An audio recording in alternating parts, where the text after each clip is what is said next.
के जितने जो छोटे तबके से लेकर के अंतर्राष्ट्रीय लेवल के लोग हैं वो तो कह रहे हैं कि अंदर जो जीव बैठा है ना, ये जीव ही आत्मा है, आत्मा ही परमात्मा है। अंदर जो बोल रहा है ना, यही जीव है, यही आत्मा है और यही परमात्मा है। ये तो एक मुश्त सत्युग के विष्णु जी को छोड़कर, त्रेता के राम जी को छोड़कर, द्वापर में कृष्ण जी को छोड़कर, कलयुग में सदानंद तत्वज्ञान परिषद और उनके भक्त लोगों को छोड़कर सबका यही कहना है। लेकिन अब इस बात की हम खंडन जो है श्री राम जी की वाणी के माध्यम से कर रहे हैं, श्री रामचरित्र मानस के प्रमाण के आधार पर कर रहे हैं कि सब में बोलने वाले को राम जी ने क्या कहा कि आकर 4,84,00,000 और जोनी भ्रमत यह जीव अविनाशी। चाहे चेटी में, चाहे घो में, चाहे चिड़िया में, चाहे आदमी में, अंदर जो रहने वाला, सोचने समझने वाला, इन सेलों को चलाने वाला, जो कोशिकाओं को चलाने वाला है, वो सेल्फ है। सेल्फ, सेल ही जीव नहीं है। यानी सेल कोशिका का नाम जीव नहीं है। अंदर जो शरीर है, इस शरीर का ही नाम जो है जीव नहीं है। आकृति का ही नाम जीव नहीं है। जैसा कि डार्विन ने भी सिद्धांत दे दिया बेचारे ने, जीव जीवाश्व भोजनम, जीव जीव का भोजन है। उसने देखा कि एक छिपकली एक कीड़ा को खा रही है, दे दिया। अब जो कम समझदार है वो तो सोच रहे होंगे प्रश्न कुछ और किया है, ये उत्तर कुछ और दिया जा रहा है। लेकिन मैं थोड़ा घुमा करके उत्तर दे रहा हूं। पूरी थ्योरी को सुनकर के समझने का प्रयत्न करिएगा, समझ में आ जाएगा कि वास्तविकता क्या है। असल में उसने आकृति देखी और आकृति को चबाते हुए छिपकली को देखा। आकृति में जो रहने वाला जीव है वो तो जैसे कोई बार बोलेगा तो जीव तो निकल जाएगा, शरीर तो डेड बॉडी हो जाता है। जीव को तो जीव खा ही नहीं सकता है।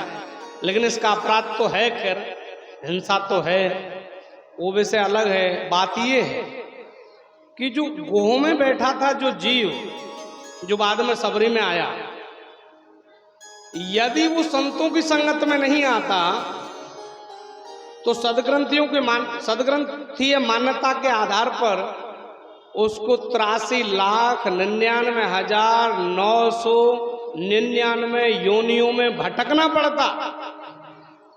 लेकिन अब संतों की झूठन खाई है तो अब भाई जैसा होगा अन्न वैसा होगा मन। तो थोड़ी सात्व की प्रवृत्ति उसके अंदर पैदा हुई। सात्व की प्रवृत्ति पैदा हुई तो धरती की सबसे श्रेष्ठ रानी आकर के बनी।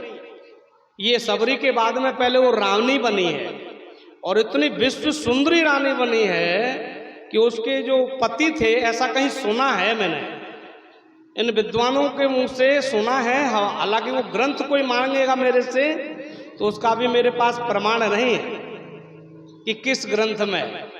श्रुतियों में ये सुनने को तुम लोगों को भी मिला होगा कि सबरी की पहले के जन्म में वो घो वाली तो मैंने आज सुनी है खैर, लेकिन इससे पहले जो है ये रानी बनी थी और रानी सुंदर थी। उनका पति उनको कहीं जाने नहीं देता था।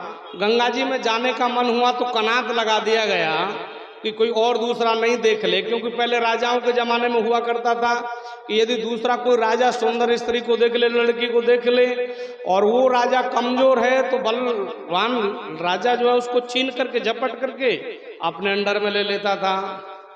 उसकी सुरक्षा करना उस राजकुमार की जिम्मेदारी थी। उसको अंदर पश्चाताप हुआ कि रे क्या करूं मैं ऐसे रूप को, ऐसे रूप में लग जाए आंच जो भगवान की भक्ति में आड़े आवे।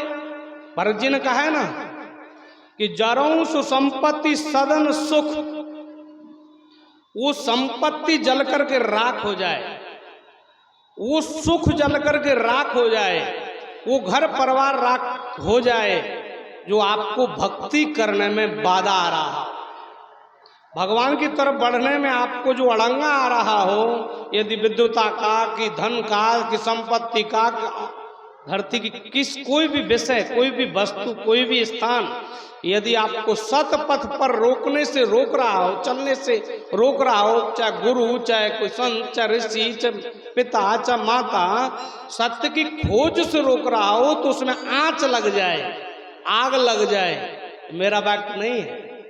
विश्व मान्यता प्राप्त सदग्रंथ रामचरितमानस में तुलसीदास जी के द्वारा लिखित भरत जी का वाक्य है।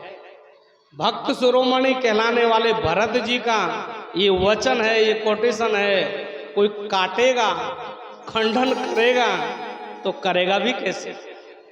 प्रेम से बोले श्री परमपिता परमेश्वर की जय। तो शॉर्ट में तो उत्तर ये इतना ही है, मतलब थोड़े में तो उतना उत्तर था है कि भाई हो से वो कम से कम एक सुंदर स्त्री तो बन गई, नहीं तो 83,99,999 बार मरती रहती। अब रही सवाल, इस प्रश्न में ये जवाब है कि जीवात्मा ही परमात्मा होता तो ये जन्म मरण किसका होता है? इसमें धरती की जो विद्वानों का जो सिद्धांत पढ़ाया जा रहा है वर्तमान में कि ये सब तुम सब परमात्मा है, तुम सब परमात्मा है, ये पढ़ाया जाता है वेदांतियों के यहाँ, विशेषकर सन्यासियों के यहाँ। मैं रहा हूं सन्यास में, कल मौका लगेगा तो मैं बताऊंगा इस विषय में पूरा भगवत कृपा से।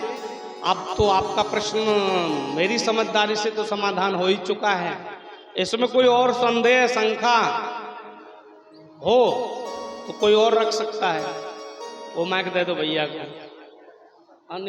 एक प्रश्न और हो जाए, फिर उसके बाद आरती होगी। बोले सतगुरु भगवान की जय। जय हो। अभी महाराज जी बोल रहे थे कि कणकण में भगवान नहीं है, बहुत अच्छा, लेकिन रामायण जी में लिखा है हरि व्यापक सर्वत्र समाना। हमें इसका संशय दूर करें आप। यदि इसको विस्तृत रूप से कल कहा जाए तो कैसा रहे? ये प्रश्न यदि कल के लिए रहा जाए, आपको आना होगा, शर्त ये होगी, ठीक है, क्योंकि आज जल गगरी, फिर आधा सुनेंगे तो फिर झलकेगा, इसलिए पूरा ही भरा जाए, है ना? तो बहुत अच्छा है। प्रेम से बोले श्री सदगुरुदेव जी महाराज की जय। अच्छा, इसको शॉर्ट में बता देता हूँ। ये शंकर जी ने बोला है कि हरि व्यापक सर्वत्र समाना। वो अनजानकारी में, जिस समय में ज्ञान नहीं मिला था शंकर जी को भगवान से, उस समय में बोला। उसके बाद जब ज्ञान मिल गया राम जी से,